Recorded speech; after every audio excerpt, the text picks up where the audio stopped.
आज़म के बारे में 3-4 पार्टनरशिप और लीग में हो गई तो वो आधा रह जाएगा। नहीं देखिए, पहले तो आज़म को बहुत बहुत मुबारकबाद, और आई थिंक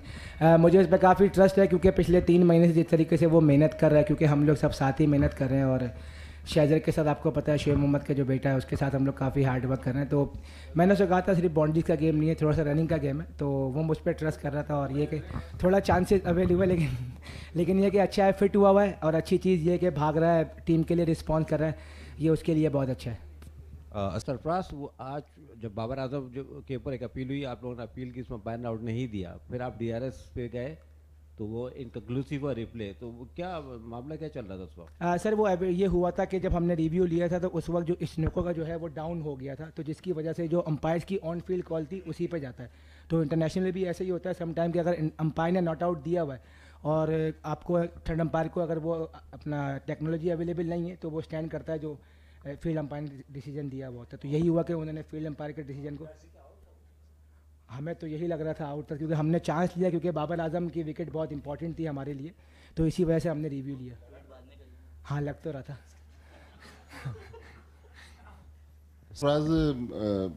जिस तरह हर PSL में कुछ नए लड़के सामने आते हैं, अब 3 में से 2 मैचों में आजम ने जिस तरह बैटिंग की है,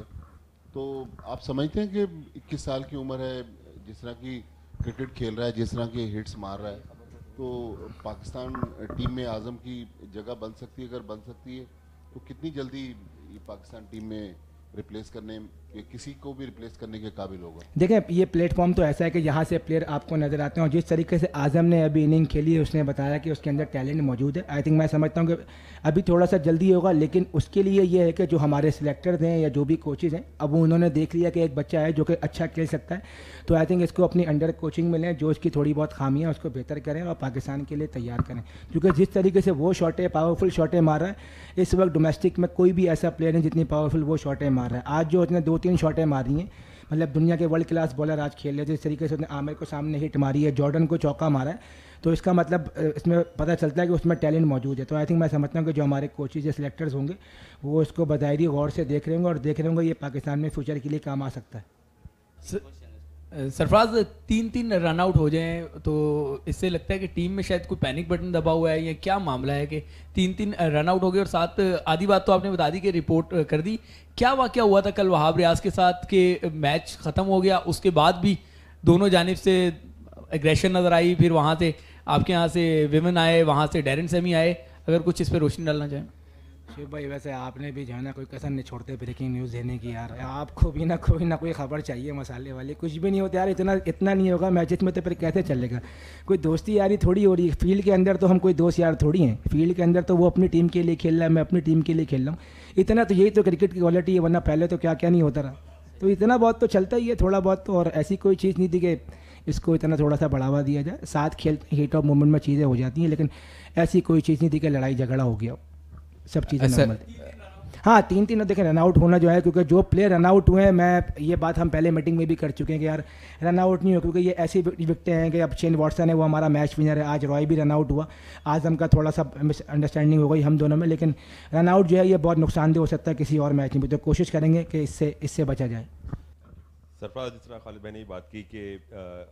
टेक्नोलॉजी का एक ग्लिच आ गया था, आप ये समझते हैं कि टेक्नोलॉजी को मज़ीद बेहतर होना ज़रूरी है, या इस पर इतनी सफिशेंट नहीं है कि इस पर हम रिलाई कर सकें? क्रिकेट में हालांकि बड़ी बात हो रही है कि टेक्नोलॉजी का इस्तेमाल बढ़ा जाए, लेकिन कहीं ना कहीं ये ग्लिचेस नज़र आते हैं। और साथ साथ नबील, एक और चीज़,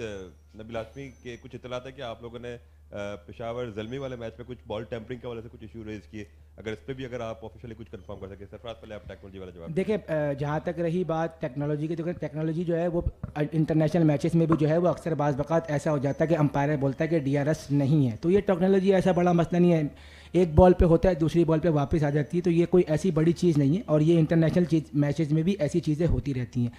और जहाँ तक रही आपकी बात कि आपने उसकी बात की है बॉल टेम्परिंग की, आई थिंक जो हमारे प्रोटोकॉल्स हैं जो हमें पता है, तो हमने उसी के मुताबिक जो प्रोटोकॉल्स होते हैं ऐसी PCB के हमने उस पर पूरा किया अपना। अब ये तो हम जो प्रोटोकॉल्स होते हैं, रिपोर्ट हमने अपनी रिपोर्ट दी है, बाकी उसमें आप ज़्यादा बेहतर समझते हैं जी। सरफराज, आपकी वजह से कोयटा ग्लैडिएटर्स को हमेशा बहुत सपोर्ट मिला है कराची में। आज फुल ग्राउंड था, शायकीन क्रिकेट यहाँ पर दोनों टीम्स को चेयर कर रहे थे। जब आप और आज़म खान क्रीज पर थे तो डाइवर्ट हो रहा था, जैसे ही विकेट गिरती थी कराची के नारे लगते थे, फिर जैसे ही कोई बाउंड्री लगती थी तो आप लोग के, तो उस चीज़ को कितना एंजॉय किया और क्या उसका कोई प्रेशर था आप दोनों पर खेलते वक्त? नहीं देखिए, मज़ा आ रहा था ना, कराची वालों को भी समझ नहीं आ रहा था कि कब कोयटा को सपोर्ट करें या कराची को सपोर्ट करें। तो आई थिंक ये कि अच्छा था, क्राउड ज़बरदस्त क्राउड आया आई थिंक आज, और क्राउड ने बड़ा ज़बरदस्त सपोर्ट किया दोनों टीमों को, और ये बहुत अच्छी बात है कि क्राउड जो है दोनों टीमों की तरफ एक तरीके की सपोर्ट हो रही है, तो ये बहुत अच्छी बात है क्रिकेट के लिए हमारी। अच्छा सरफराज, सॉरी, ये सबके लिए बड़ी इंपॉर्टेंट क्वेश्चन है जिसका आंसर इस वक्त चाहिए। थोड़ी देर पहले खबर आई कि ऑस्ट्रेलिया T20 में वर्ल्ड नंबर 1 हो गया, और आपकी कप्तानी में पाकिस्तान काफ़ी अरसे नंबर 1 रहा। अब ये एजाज़ थोड़ी देर पहले ऑस्ट्रेलिया के पास चला गया, तो दुख हो रहा है कि ये एजाज़ अब दूसरी टीम के पास चला गया? नहीं देखें, दुख बिल्कुल नहीं, क्योंकि पॉइंट का मार्जिन जो है ना वो ज़्यादा है नहीं, तो मुझे पूरी उम्मीद है कि पाकिस्तान टीम अब जो भी नई नेक्स्ट सीरीज़ खेलेगी इंशाल्लाह उसमें दोबारा नंबर 1 आ जाए, क्योंकि हमारे पॉइंट बहुत ज़्यादा थे, आई थिंक 136 के करीब पॉइंट है, तो हमारे भी इतने ही पॉइंट होंगे, तो मुझे पूरी उम्मीद है कि अब जो भी टीम हमारी नेक्स्ट सीरीज़ खेलेगी इंशाल्लाह उसमें दोबारा नंबर 1 पे आ जाएगी।